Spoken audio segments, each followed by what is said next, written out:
Welcome to the 17th Annual Cherokee National Holiday Art Show and Sale. I'm Feather Smith. I'll be one of your hosts today as we get to walk through and tour our Cherokee Holiday Art Show and Sale. So behind me we have a wide variety of artists recognized here. We have nine different categories, from pottery, painting, drawings and graphics, photography, sculpture, baskets, textiles, diverse arts, and jewelry. There are also 3 youth categories for those 1 through 8 in age, 9 through 13 in age, and 14 through 18 in age. The art show is ran every year by volunteers, family, and friends. A good portion of our volunteers with the Cherokee Holiday Art Show are actually Cherokee Nation employees who get a little bit of extra time and help and come out here and volunteer each year to set this up. The show will run for 3 days. It will be opened up today on Friday at noon. It will continue until 8 o'clock this evening. It'll also open for Saturday and Sunday. Now, in front of us, we have our second place winner in diverse arts, which is the Miss Cherokee Cornhusk doll. This piece was done by Jacqueline Bradley Johnson, and it's actually a cornhusk doll that is decorated in traditional Cherokee garb from the 1700s. Back behind this piece, we have our Best in Show winner for this year. This is a piece done by Robin Fife Jenkins. It is a Raccoon Clan bandolier bag. It has been beaded, and it's beaded on our wool fabric. And there's tasseling running along the bottoms. This will be our Best in Show winner, so she will actually be showcased next year on the Cherokee Holiday Art Show and Sale poster. We also have our honorable mention and basket. This piece was done by Rose Drake. It is titled The Four Winds Messengers. It's a piece done out of commercial material with the Four Winds design in the center of it, which would actually represent the 4 directions. And fun fact, Rose Drake is actually one of the individuals who taught me how to basket weave, as I'm also an artist showcased this year in the Cherokee Holiday Art Show and Sale. Now we are going to switch over to Greg, and Greg will be coming to us with live artist interviews. Oshilnagad. Hello, everyone. Ojali Hiliga, Gigi Luga, Gohai Usai. Hopefully, for those speakers out there, I didn't mess it up too bad. But glad you're here with us this evening. We're doing our interviews from the Cherokee National Holiday Art Show, and so glad you guys are with us. So I got Roy Boney sitting here. See you, Chooch. It's you. Doja. Awesome. So you entered a couple of pieces, or like 2, 3 pieces? I entered 2 pieces. 2 pieces, and one of them did really good on the award side, right? Yeah, I was surprised. Not me. Roy's a really great artist. I've seen a lot of his work past couple of years. Real creative guy. Thinks really outside the box. But this one, Their Red Grandfather. And it's a watercolor, right? Yeah, watercolor and some mixed media in there, some acrylic highlights and that kind of thing. Okay. So you got the Deputy's Chief and the Deputy Speaker's Choice Award. Yeah. 2 for 1 on that one. Yeah, again, I can't complain. And that's the one right there behind us with the is it a wolf or a coyote? Yeah, it's a wolf. It's based off the story of the red wolves among Cherokees. Okay. There's, several variations on it, but the common thread of the stories is that the red wolf is usually with Kanadi, the first man or the hunter. Mm-hmm. It's like his companion and often comes to his aid when he needs him. And so this painting is based off of that story, or a version of that story where, Kanadi calls upon the red wolf for aid, and then he comes kind of like a warrior to help him out of this predicament. Oh, wow. You're going to have to teach me that story. I've been very lucky to have our national treasure, Robert Lewis, tell me some stories, but I'm willing to learn more and more, and it's great that you got that onto a painting so we can see it and preserve that, So that's a pretty interesting story, and you have been doing art for a long time, right? Yeah, I've been drawing literally as long as I can remember. Never been a time when I haven't been drawing. Were you the kid that got in trouble because you were drawing in like books and on the wall and stuff like that? Yeah. I'd be in the back of the class drawing, and the teacher wouldn't think I was paying attention. So over the year, how many pieces do you think you've done? Oh, I don't know. Hundreds of pieces. I mean, it's hard to really say how many, but I've done a lot of work just in a wide variety of styles, from comic book style to more fine art traditional styles, and just everywhere in between.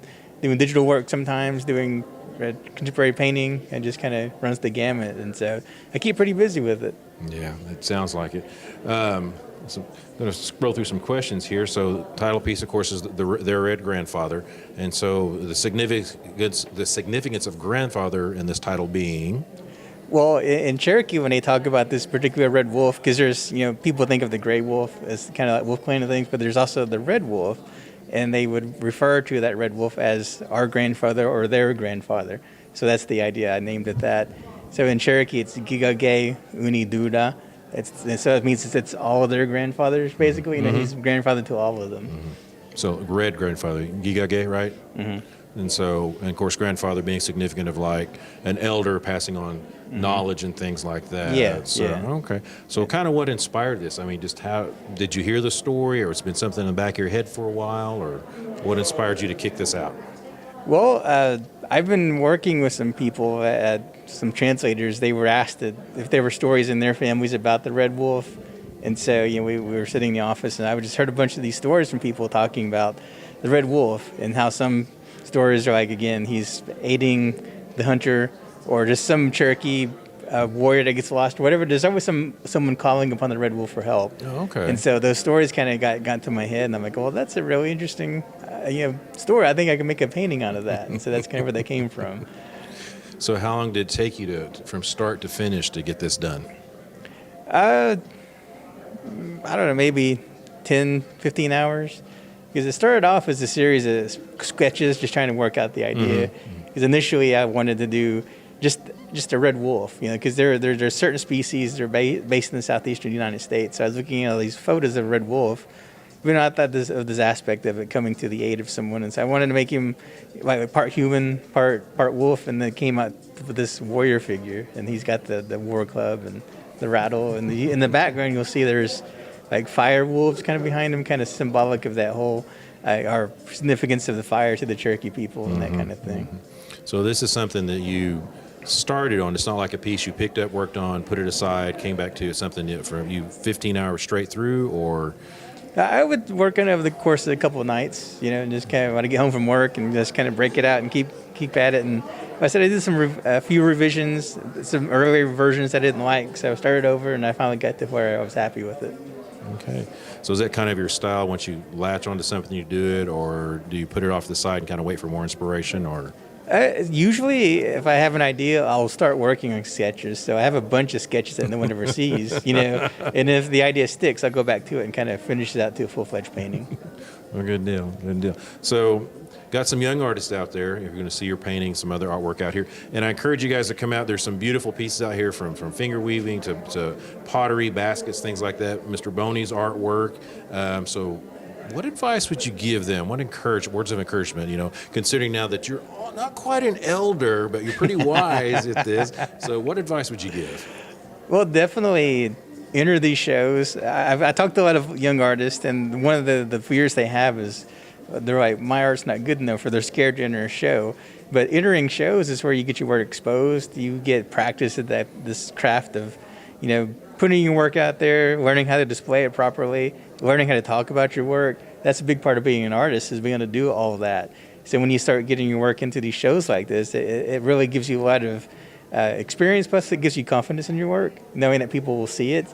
So you're making this work for an audience, not just yourself in your studio or your bedroom, wherever. You guys are going to be seen somewhere. So definitely put your art out there. So I guess there's kind of a multifacet to it where you produce it, but you also need to be a salesman, I guess. Yeah, part of it. I mean, if you're going to go into the art market world, especially the native art world, a lot of times if you can't explain your work, people will see it and they might not understand it. Because still in the big scheme of things, Native Americans are still a very small part of the population. Mm-hmm. So the average person coming to look at native art might not even understand what they're looking at. So you have to really be well versed in what you're doing and being able to explain it to somebody. Okay. So did you pick out the frame for it, or did someone help you? No, I actually picked it out. So you, from start to finish, you are hands-on every little aspect. Yeah. Sometimes I'll actually get a custom frame made, but usually, I might do it myself or go find one at the store that kind of matches what I'm looking for. But yeah, that's all part of the process. Well, it's a really neat piece, and so I love it. The War Club and everything. I mean, and the wolves in the fire. I didn't realize that till you pointed it out. You know, we were helping hang up the pieces last night, so it's cool how you have the like little. Is there little hidden messages sometimes, little details to kind of tell the extra part of the story? Yeah, I like to do that in a lot of my pieces. Anyway, there's always something extra in it. You might not notice at first until you really look at it. You're like, oh, there's a face there or something. You know, I like to hide something like that in every piece. Oh, good deal, good deal. So getting out there, not being afraid, I guess, an artist would have to come out of their shell and instead of just being hidden away in their studio or whatever, and be able to work it and tell the story. Yeah, when I was younger, I was like that too. I was afraid to get the work out there, and I got teachers that encouraged me, so I followed their advice, and it worked out good for me. I can't complain. I enjoy what I do. Awesome, cool deal. Well, Roy, Don, appreciate you being here, man. It's All a right, beautiful piece.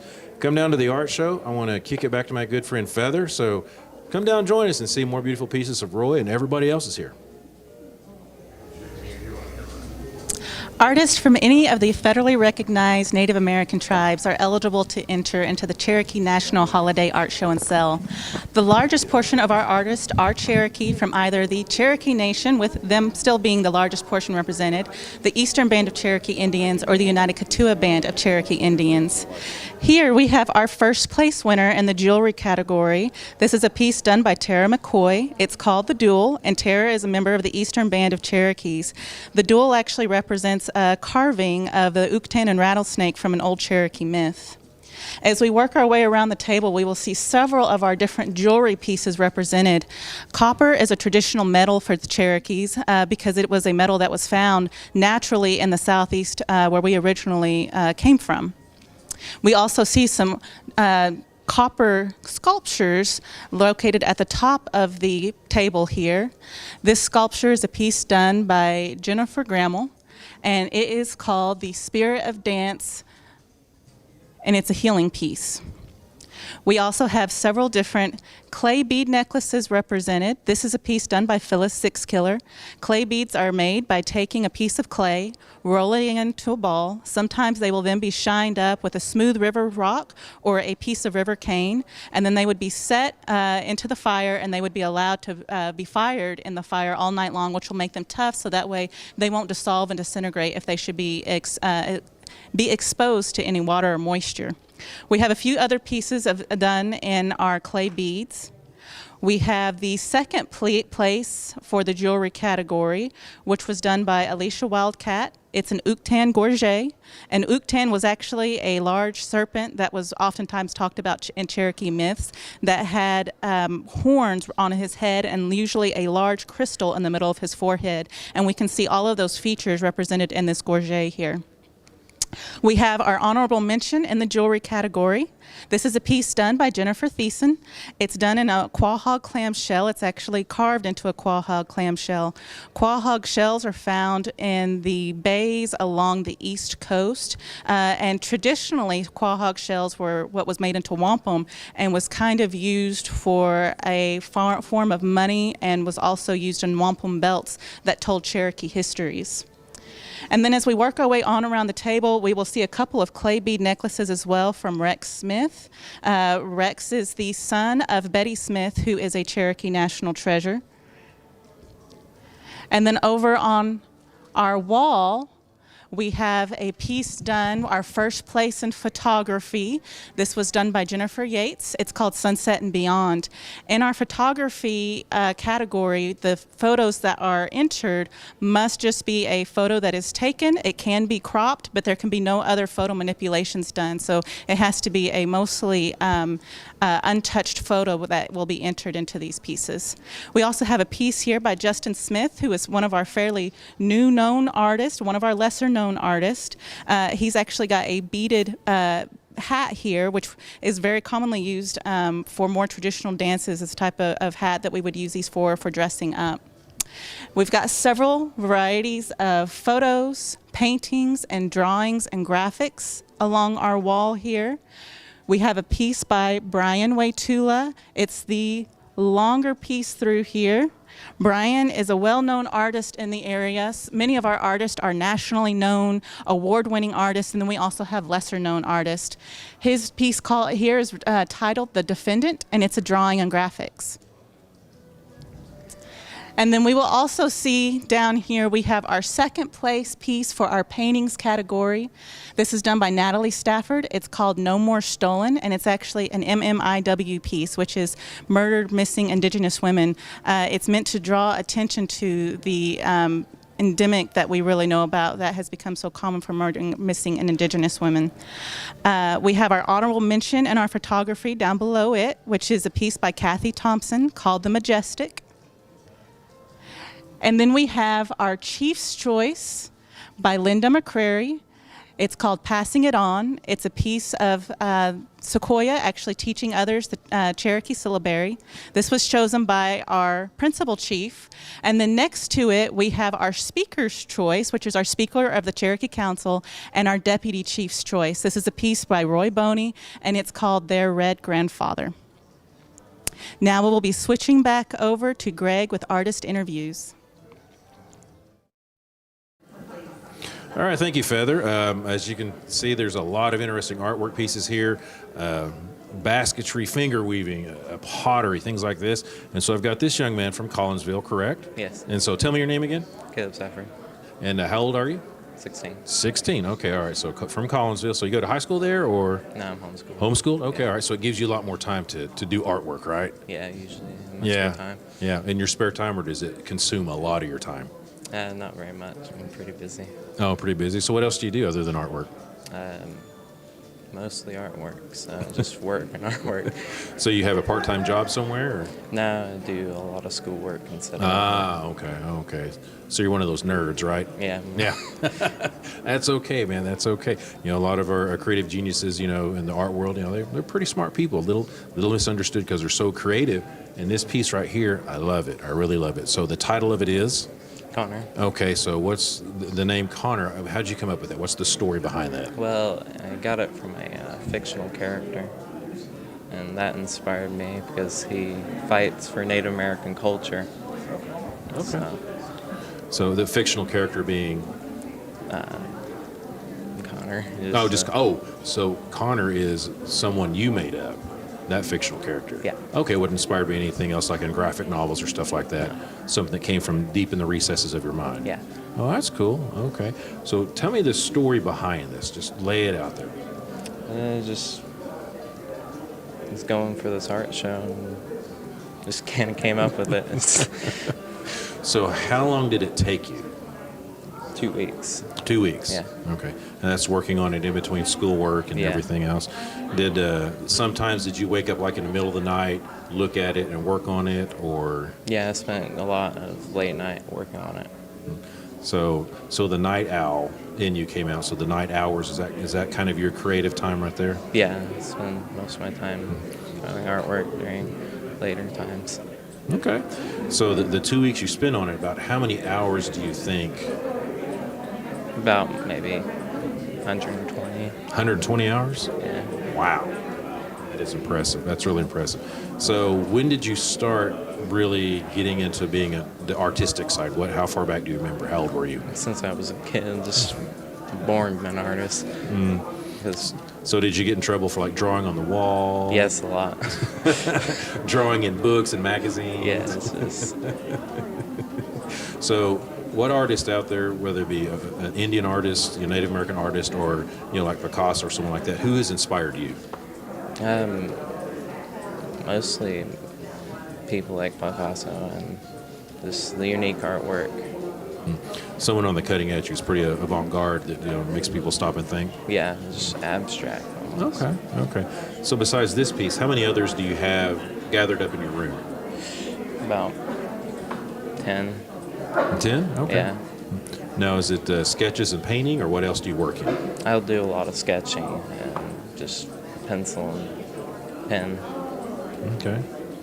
And then, do you go outside that realm of sketching or anything like that? Do you get into pottery or metalwork or anything like that? Yes, I've done a couple of metalwork objects. Okay. Well, tell me about them. Well, we built a couple of spears out of just steel laying around. So you went to like the junkyard, found scrap metal, Yeah. and found something that inspired you. Yeah, you just get the scrap steel and just work on it. Kind of sounds like that art piece. I don't know the name of it, but Picasso, I think, took a metal bike seat and some handlebars and made it look like a bull's head. Yeah. So you're out there scavenging, Yeah. repurposing. Yes. Okay. So the spear, how long did it take you to make that? Not very long. Just maybe 2 hours for the spearhead, and then we gotta go find wood. Okay. So did you reshape the metal or weld it, or what did you do to it? Mostly grind it and just use the grinder. Okay. Okay. All right. Now, so back to this piece. Connor is the name of this character. Yes. And so, what does he do when he comes off your imagination onto the canvas? What does he do? Is he a defender or what? He's a defender of just culture itself, and that it needs to be preserved. So I guess would he be the defender out there trying to break down the stereotypes and myths? Yeah. Oh, that's awesome. That's awesome. So, what myth do you think, what stereotype do you think is prevalent that people don't understand about the American Indian culture? I think they keep the just savage part more than that they're no longer savage, and we bend to society to make it more. So you want your artwork, you want people to understand we're pretty complex and diverse. Yes. Okay. And artistic and creative like this. So folks, come on down, check out his artwork. I think it's already sold. We're so glad to have you here with us, Caleb. So, and Feather, what else you got for us? Back to you. The Cherokee National Holiday Art Show and Sale is a 3-day art show and sale. So if you haven't had a chance, you still have plenty of time to make it out here and view the artwork. Everything that is seen today is available to be purchased. Many of the pieces have already started being purchased. So if you haven't had a chance, make your way out here. Next to me, we have a couple of our sculptures. We have the one in the center here is done by Harry Osawi. He is a member of the Cherokee Nation, and it is titled Adaha Ajati Jini Yaha. This is a piece that's done as a wood carving sculpture. We have a piece here done by Ernie Poindexter. It's done in cherry wood, and it is also a sculpture. It is titled Ancestors. And then up in front of these is a pine needle basket that's done by Rhonda Moss. It's done in pine needles and sinew, and it is titled Shades of Healing. Now, as we make our way over, we will see a piece by Jessica Harjo. This is called Summer Evening Flight, and it's in our Drawings and Graphics category. It took the honorable mention in the Drawings and Graphics category. Our honorable mention for our textiles and weavings is a piece done by Jennifer Thiessen. It's a contemporary ribbon dress with a matching modern bandolier bag, belt, and necklace. It's done in cotton fabric, ribbons, and natural shells.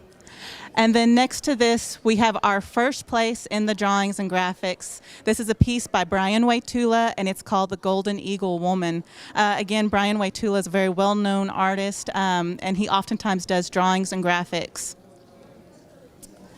Then we have a piece here by Tanya Hogner-Weevil. She is a Cherokee National Treasure. She's done a brown striped hunting jacket, shirt, and scarf. It's made in a polyester blend fabric with velvet and cotton. And this took the second place in textiles and weavings. And then down at the end, we have a piece by Jessica Harjo. It's also in our Drawings and Graphics. And we end down here with a piece by Tom Martin, which is called Removal and Resilience, and it's in our Textiles and Weavings category. Now we'll be switching back to Greg with artist interviews. All right, thank you, Feather. So we're here at the Cherokee National Holiday Art Show now, the Chota Conference Room here at the casino here in Tahlequah. So I have with me a very talented and lovely young lady, Isley Simmons, right? Okay, and so you are 12? Yes. Collinsville? Mm-hmm. 7th grader? Yes. Okay, all right. And so are you skipping school today by any chance? Yes, I am. Oh, right, she's playing hooky. Oh, my goodness. Well, here's the funny thing. I work for the Truancy and Education Services, so I'm going to need to talk to you, young lady. You're skipping school. I can't believe this. But no, I'm glad you're here with us. So tell me, what is the title of your painting? Kamama. Kamama. So it's not really a painting. It's kind of a collage of stuff, right? Mm-hmm. Okay, so what inspired Kamama? I just wanted to put my culture into art, and this is one of my first time being in an art show, actually, so. Now, did your piece sell? Yes, it did. Oh, it did. Okay, so you can take Mama to dinner, right? So that is great. So first time to enter the show, and it's sold.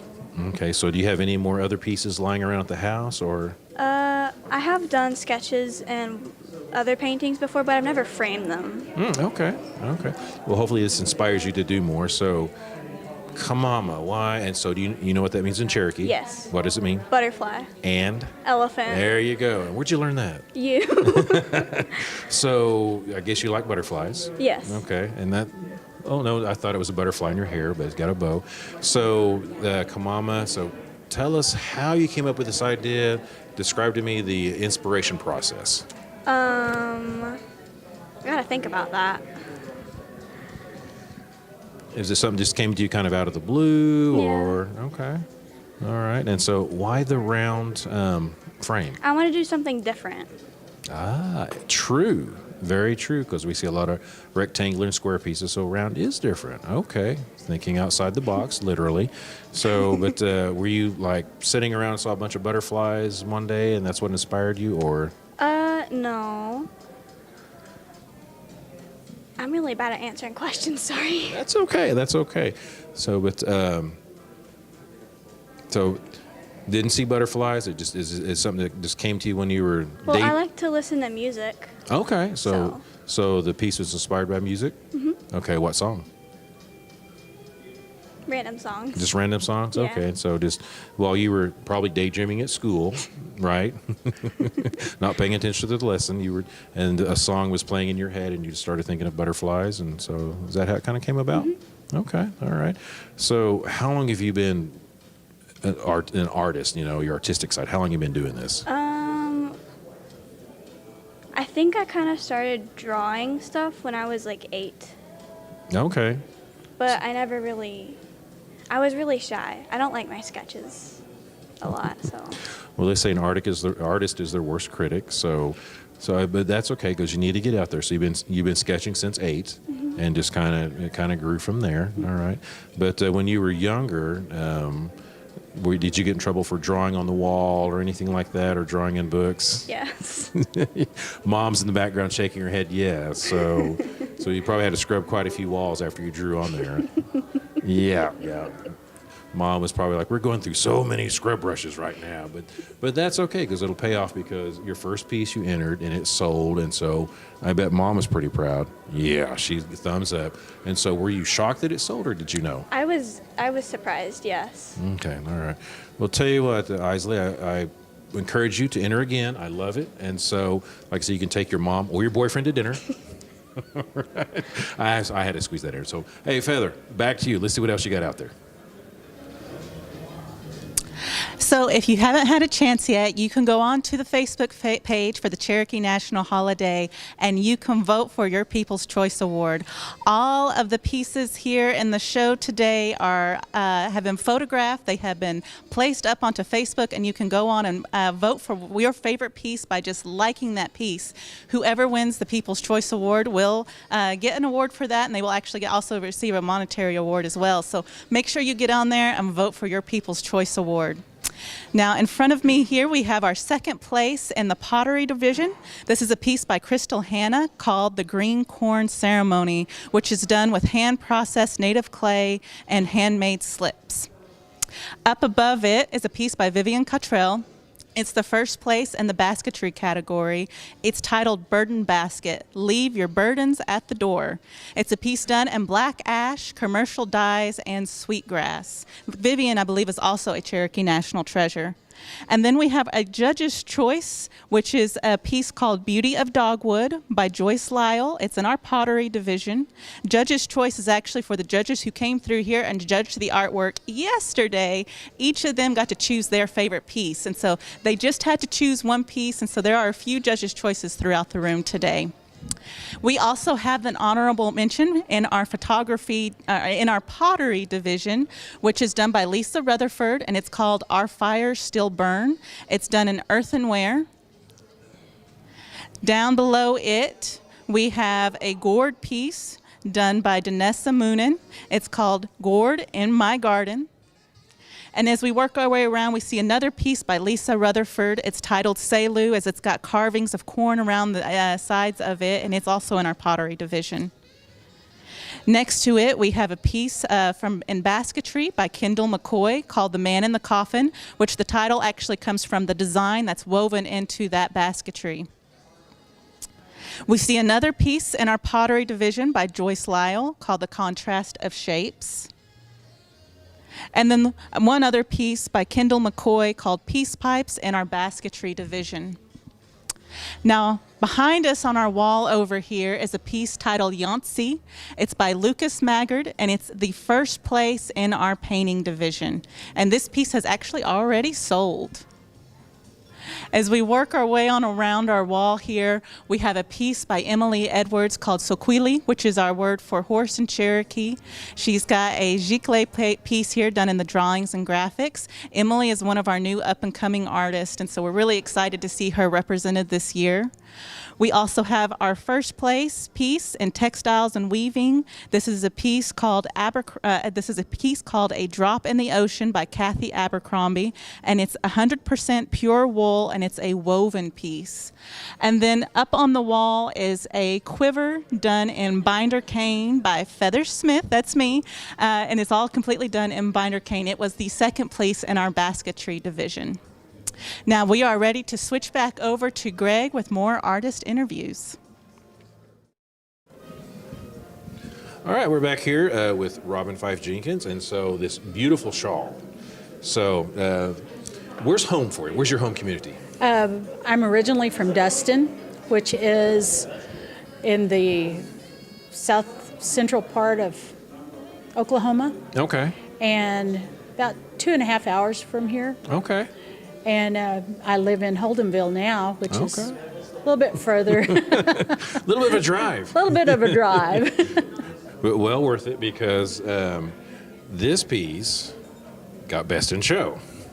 And if you look at the detailing and everything in here, how long did this take? It took me 5 months. Ooh, 5 months. That is some dedication. That is some steady hands. Yeah, I'll tell you what. My garden suffered. Well, a lot of them did with the heat wave we had. Yeah, so, it did. you were inside. And so what is the title of this? Pronounce it for us. Wotgulgi. Okay. Which And means? It means Raccoon Clan. Okay, Or okay. people of the Raccoon. Okay. Raccoon So how Clan. many clans within that society? I can't remember exactly. Like there used to be like 16. Oh, wow. So, but the Raccoon Clan, my family, my mom's side of the family is the Raccoon Clan, Okay. and that's what we. So it's matriarchal. It Yes, comes from the female yes, side. Okay. yes. Okay. All right. And then my father was Bear Clan, Oh, and okay. his mother was Bear Clan. Okay. So. Wow. So you got the best and worst of both worlds, a raccoon and a bear, Yeah. so you're a fighter. Yeah. So Exactly. 5 months on this. So what inspired you? I mean, just. My sisters are all artists, and they said, "Robin, you're retired now. You need to do something." I So said, what did "Okay." you retire from? I was a teacher for 30 years. Oh, thank you. So what grade? What grade? Well, I taught art, first grade through 12th grade, Okay. and I taught some as adjunct instructor through Seminole State. Wow. And so I have, I have a lot of years of teaching, and I taught art most of the years. But then I taught a third grade as a self-contained classroom, and then I taught computers and robotics.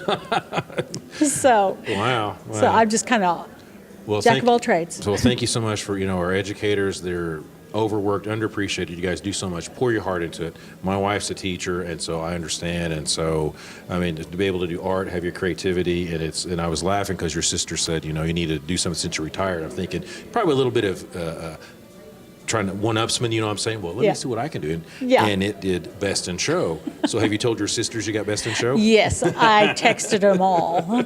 We have a group, so I texted them and let them know. Well, that's awesome. And so were they a little bit jealous maybe?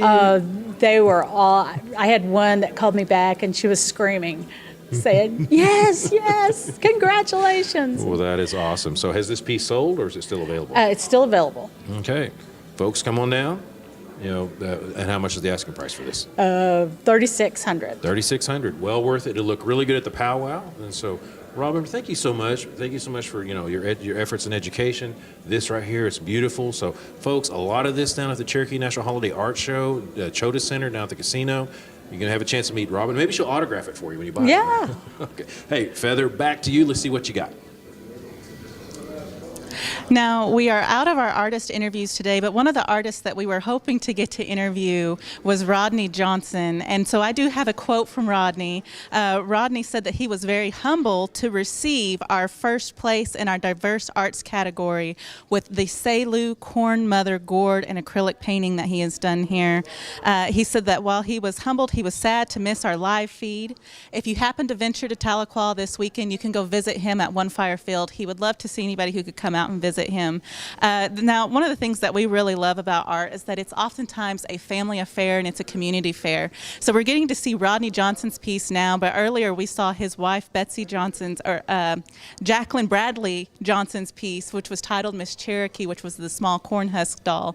So it's something that you can see just how well all of these things really stay in the family, in the community, and we get such a diverse work of art, artists, and people who are all represented here in our show.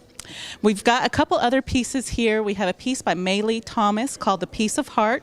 It's done in clay, and this is in one of our youth category divisions. So we like to see the youth category. This is a piece in our 9 to 13 years of age category, and she is a Cherokee Nation artist. We also have a piece here by Verna Bates. This was not in the youth category. Verna is one of our adults. This is from the diverse arts category. This is titled Walla, or wolf in Cherokee. This is a large gourd with glass wolf eyes, acrylic paint, coyote fur, horsehair, leather, and wood. The gourd was hand washed out and shaped with gourd ears and embedded with hand painted. Verna is a Cherokee Nation artist. And then as we look on our walls through here, we see several of our youth categories. We start out with youth ages 1 through 8. So if you happen to have any children that you know really enjoy art, you can always consider entering them into the Cherokee National Holiday Art Show and Sale next year. As we continue on down the wall, we see 9 through 13 years of age and 14 through 18 years of age. After 18, they get to go in and be judged with our adults. And we do have a couple of pieces that won here in our youth category. We have our second place piece here from the 9 to 13 years of age, and this is a piece by Maylee Thomas. It's titled Springtime, and she's a Cherokee Nation artist as well. We have a piece done by Paisley Sutherland, which is called The Red Fern Basket, and it's in the 9 to 13 age range. And then we have a piece by Caden Murphy, which is called Nonksi Owenowiska, which is done in commercial cane, commercial dye, and hide. And this is in the 9 to 13 age range. And this piece took the first place for the youth category, and it's actually a small quiver which would work for darts, and those would be darts for the blowguns. Well, thank you today for joining us for the 17th Annual Cherokee National Holiday Art Show and Sale. If you have an opportunity, come out, visit us, take a look at the artwork, and maybe actually spend a little bit of money on your favorite piece. But if you can't do that, at least get onto Facebook, vote for your favorite piece for the People's Choice Award. That will be up through the weekend, and the art show will be here through Sunday until 2 o'clock p.m. Wadon, thank you for joining us today.